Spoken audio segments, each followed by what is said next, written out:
Hello, this will be a demonstration of proposition 19 of book 10 of Euclid's Elements, which tells us that the rectangle contained by rational straight lines commensurable in length is a rational area.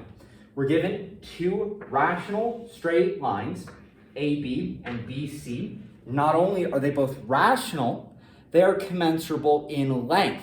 Remember that two rational straight lines can be both commensurable in length and commensurable in square, or they can simply be commensurable in square. This, however, is the case of the former, where the two rational straight lines AB and BC, they are rational and they are commensurable in length with one another.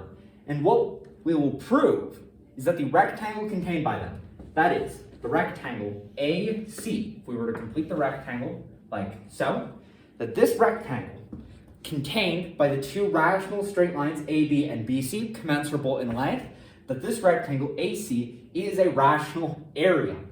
We will begin by describing the square AD on the straight line AB per proposition 146. Now, because AB is a rational straight line and AD is the square on a rational straight line, therefore follows per definition 10.4, which defines rational areas, that because AD is the square on a rational straight line AB, that the square AD is a rational area. The square AD is rational.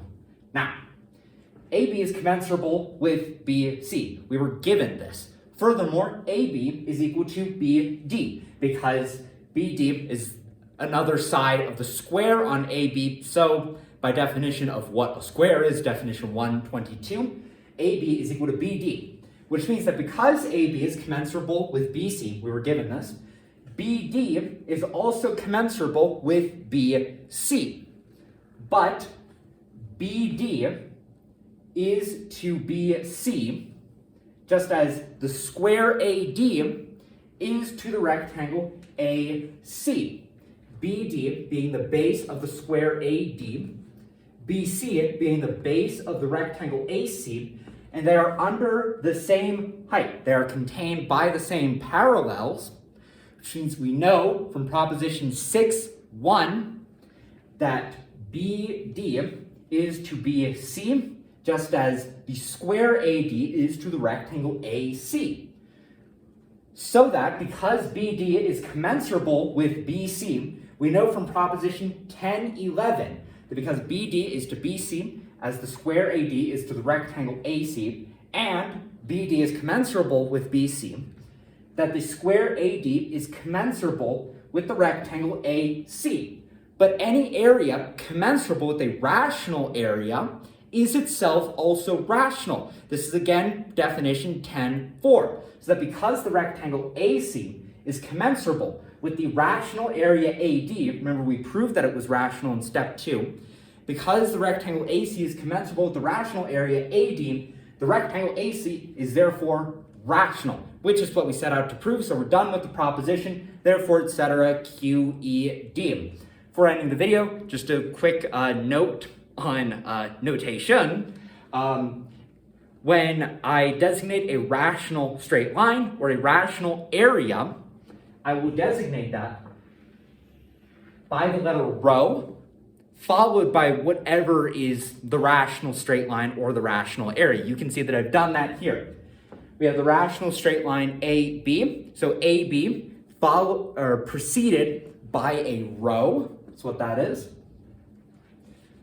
In order to show, or in order to designate that the straight line AB is rational. Likewise, for the area AC, in order to show that it is rational, the area AC, the rectangle AC, is preceded by a rho to designate that it is rational.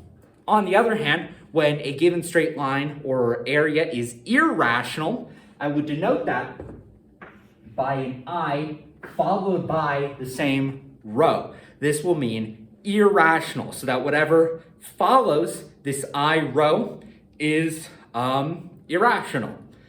So wanted to establish that before going forward, just as I did my notation for commensurability and incommensurability, just because this is the first proposition that deals with rational straight lines and rational areas. These will become the focal point of Book 10. I wanted to just quickly say explicitly how I will be notating that. That's all I've got to say about this proposition, so I will end the video here and move on to proposition 1020.